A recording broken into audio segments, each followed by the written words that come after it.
তুমি software engineer? হ্যাঁ। তো স্যালারি তাহলে কত কি পাও? ওই 8-10 মতো পাই, চলে যায় ঠিকঠাক। বাহ, 8-10 লাখ টাকা প্যাকেজ, খুব ভালো তো।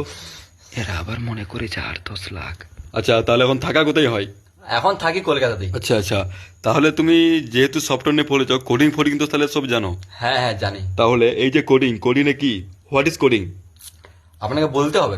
আসলে এটা আমার জানার খুব ইচ্ছা অনেক দিন থেকে। বলছি, দেখুন, coding mean the process of programming, the coding means recipe of programming. দেখুন, কোডিং মানে হচ্ছে একটা সিস্টেম, কি সিস্টেম সেটা তো বলো।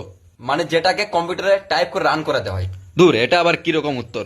তুমি কম্পিউটারের ভাষাতে বোঝাও যাতে সব বুঝতে পারি। হ্যাঁ, আরে আমি তো কম্পিউটারের ভাষাতেই বলছি। তুমি যেটা বলছো সেটা একটা 4-5 পড়া ছেলে জানে, তুমি ইঞ্জিনিয়ারিং এর ভাষায় আমি বলো। যদি ইঞ্জিনিয়ারিং এর ভাষায় বলি তাহলে তো আপনারা কেউই বুঝতে পারবেন না। এখানে ইঞ্জিনিয়ার কেউ আছে কি? তুমি বলো না, আমি সব বুঝতে পারবো। আমি যাদবপুর ইউনিভার্সিটির কম্পিউটার সায়েন্স ইঞ্জিনিয়ারিং এর অ্যাসিস্ট্যান্ট প্রফেসর।